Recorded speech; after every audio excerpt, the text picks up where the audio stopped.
Hey everyone, Shane here with etrailer.com. Today I have a 2019 Ford F-150 and I want to walk through how to install Firestone's Ride-Rite air helper springs for the rear axle. Without our system put on, or without our vehicle suspension enhancement installed and weight on here, what we feel is like the bottom of our truck is bottoming out. And that is just your Jounce bumper hitting that plate. The Jounce bumpers on these are not real thick, so being able to add an enhancement so we don't feel that makes the ride a lot better. Also, what we get is, without the enhancement, is we get a lot of body roll and sway with that heavy load. Whether that's, pulling a trailer or having something heavy in the bed of our truck. So, again, being able to add something like that, we're going to eliminate a lot of that and make our ride much more comfortable and much more safer, not only for us, but for anybody else in the vehicle. So when I talk about body roll and sway, body roll, when you have something in the back of your vehicle and it's either spread out the size of your bed or maybe it sits a little bit higher like our tank we have here, what it does is it makes your vehicle kind of lean like this. And it kind of feels uncomfortable almost when you're driving. Because it almost feels like your vehicle's going to tip over, which it probably won't, but it's just that uneasy feeling. With sway, when you're pulling a trailer, what creates sway is as you're going down the road and the trailer moves outside of the center line. What it does is it pulls down on that corner of your truck, and by the time your suspension reacts to push it back up, it's pushing it the other way. And then when it does it back and forth, it's doing that same thing. It causes this. But if we have support back there, as it goes to pull down on that corner, that's extra support is going to keep it upright and keep that trailer tracking behind you. That's what our bags are going to look like when they're installed. These are going to be double convoluted.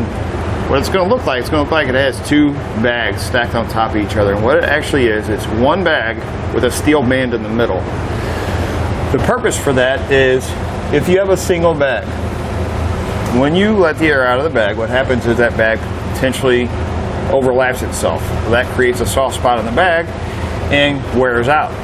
With having this band, these bags never overlap each other and they don't touch. So it gives us better stability having them stacked the way they are. The end plates are going to be a Xylon. They're going to be more durable than steel and much more resistant to corrosion. All of our brackets are going to be a steel black powder coated finish, so they're going to match very nicely. The installation process on these is very simple, straightforward. It's going to come with all the necessary hardware. It's not going to require any welding or drilling. These bags are going to be rated for about 4,800 pounds of load carrying capacity. What I do recommend is check the owner's manual to make sure that you're not exceeding the vehicle's load carrying capacity. Keep in mind, 4,800 pounds is not adding to what you already have. It's just allowing you to carry that much as long as it doesn't exceed the vehicles. They're going to hold anywhere from 5 psi up to 100 psi. Keep in mind, I always recommend when you're not carrying anything, do not let the air completely out. Keep about 10 to 15 psi in the bags, because it's going to keep pressure on the rubber.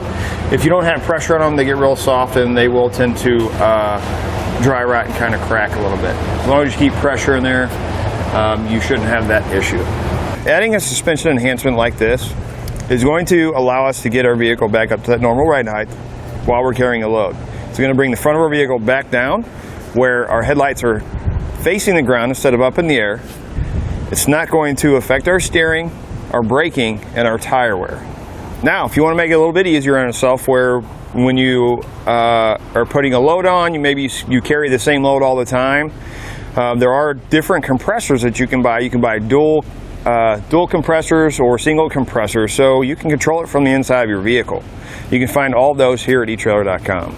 Start our installation. Before we have any weight in the back of our truck, we need to get a normal ride height. What we're going to do is we're going to measure the center of the wheel from the ground to this bottom edge on the front and back wheel.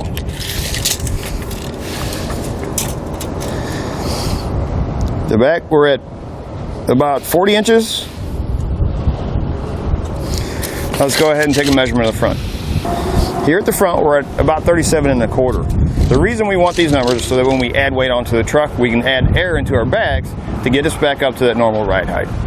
Now we've added about 1,800 pounds into the bed of our truck. Let's go ahead and take the measurement again. We're going to do it the same way. We're at 35.5 in the back. If you remember, we were at 40 before, so we've dropped quite a bit. Let's go ahead and take a measurement of the front. And at the front, we were at 37.25. We've actually come up to 38. So it's brought our front end up about 3/4 of an inch. What this does is the weight pushing down the back of your truck, it affects your axle because your axle is making up for what your suspension can't handle. While that weight is pushing down, it brings up the front end.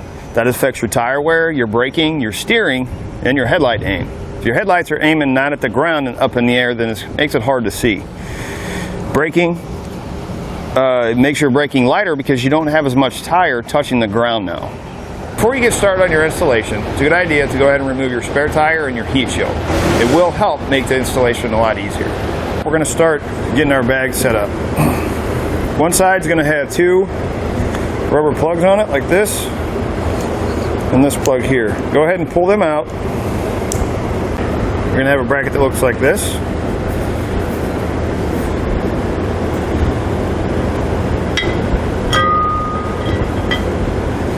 This part of this flange is going to face out. This hole is going to fit right over top of this hole here.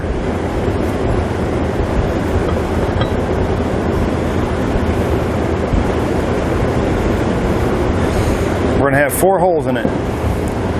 What we're going to do is loosely install this. Once we set our bag in place, we can always raise up the back end, pull it out, and then move it like this, because we want our bag to be going up and down as straight as possible. So we're going to put it on the actually the forwardmost holes first. This is going to be outside the frame. This is going to be towards the driver, towards the front of the vehicle.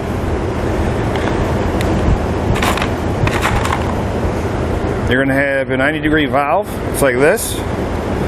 We're going to thread this into the top of our bag. It's going to have some red sealant on it. Take a 1/2-inch wrench, and we're going to thread that until it goes down and seats inside that hole. And what we want, since this is going to be towards the front of the vehicle, we want this valve to be facing towards the back. So when we get it on, we're going to tighten it down, make sure that this end's facing back. Take this and flip it over. You're going to have a bracket that looks like this. You'll notice that these 2 arms, one's longer than the other. This one is going to face in, so it's going to be inside the frame rail. They're going to fit over top of your leaf springs. This longer end needs to be up towards or going towards the front of the vehicle. So that's how you're going to know your driver from your passenger side. This is going to sit like this.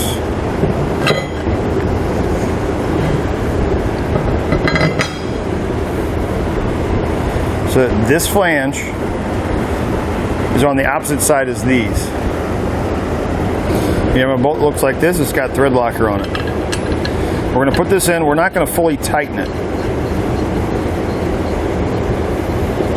We're just going to hand tighten it for now. You're going to have some flange nuts. Put one of those on each of these. You repeat that process on the other side. If you have a 2-wheel drive, this plate is going to go on the bottom here. We have a 4-wheel drive, so we won't be using these. Next, we're going to take a 13mm socket. We're going to remove the Jounce bumper in this cup. Right up in the center of it is where the bolt is.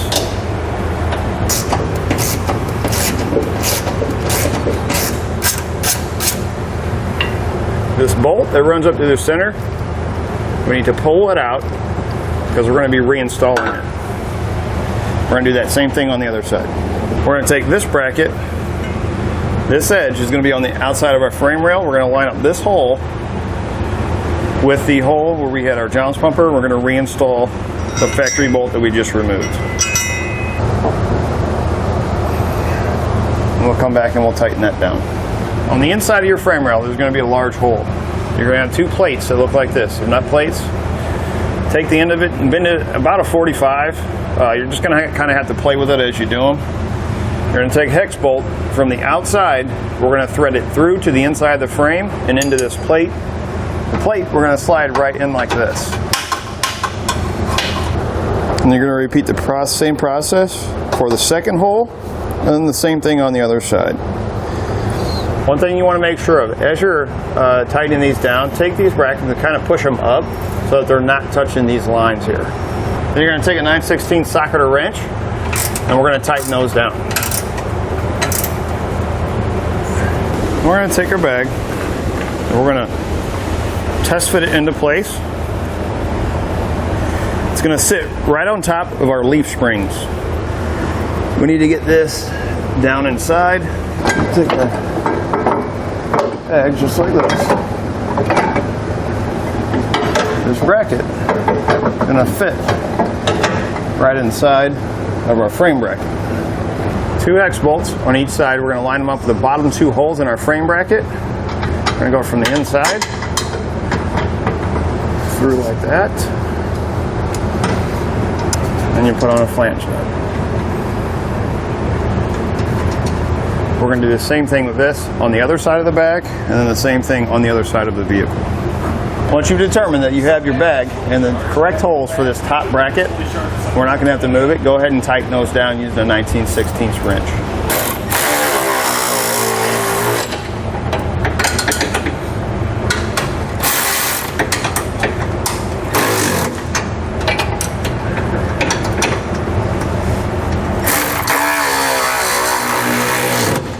Okay. Once you've got the top ones tight, you're going to come down, you're going to tighten the center one on the bottom side of the bag with the same wrench or socket. You're going to have a U-bolt. You're going to slide it underneath your spring through the 2 holes in this lower bracket. Once you get it in, you're going to put a flange nut on each side. What we want to do is we want to tighten these down evenly. We want to make sure it's not pulling one side up so that there's a gap on the bottom here. We'll take a 9/16 socket and start tightening them down.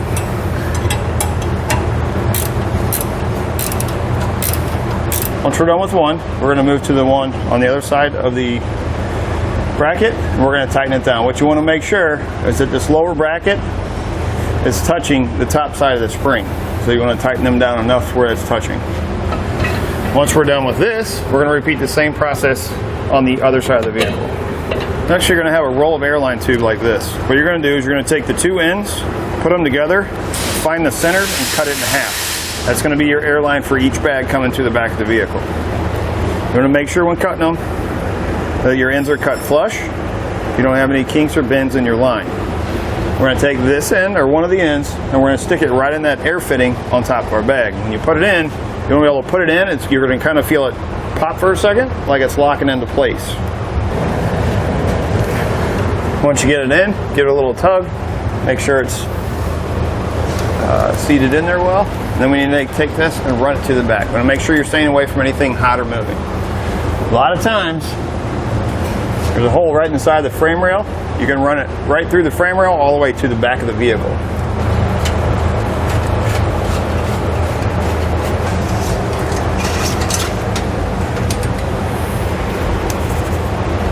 And we're going to take this right over right here to the center, or to our driver's side on our hitch.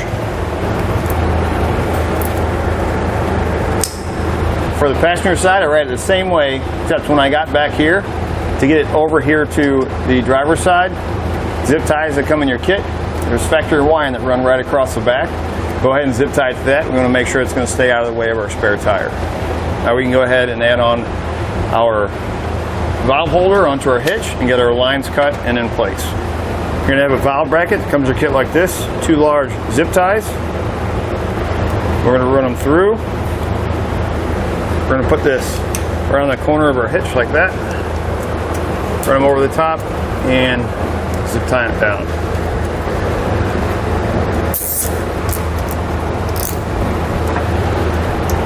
You're going to take your valves. You're going to take off the nut.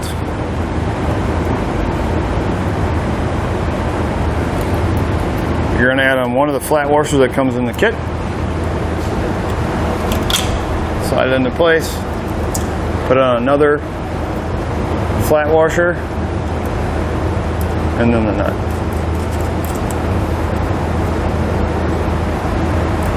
Same thing with this one. Then we can come back and tighten those into place.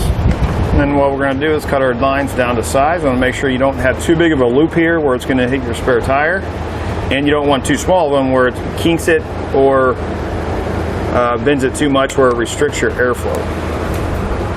All you're going to do is stick it in the back of the valve, push on it, make sure it's holding in tight. Now we can go back, fill our bags up with some air, and check anything for leaks. We're going to add about 70 psi to each bag. We'll take some soapy water and test all of our fittings where our airline tube is going in. Spray down the ends of our lines. What we're looking for, if you look right here, see how that's bubbling up? That's what you're looking for. If that's bubbling like that, you have a leak somewhere in here. Maybe your line's not tight enough, could be kinked, could be maybe cut at an angle. We'll go ahead and let the air out, pull that line out, and recut the end of it. Once you've fixed any of the leaks you may have, or determine that you don't have any, go ahead and reinstall your spare tire and your heat shield, and you're ready to go. Well, now that we have our bags installed, we have our weight back in the back of the vehicle. We're gonna go ahead and take another measurement. If you remember right, we were at 40 inches. Now we're at about 38 3/4, which is perfect. At the front, our normal ride height was 37 1/4. We're at 37 1/2, so we're actually within 1/4 of an inch, which is perfect. Now let's take the vehicle back out on the test course and see how it does. Going over our speed bumps here in our test course, the truck is not bottoming out like it was before. It's a lot softer ride. Really don't, it's just not hitting hard. It's a lot more comfortable.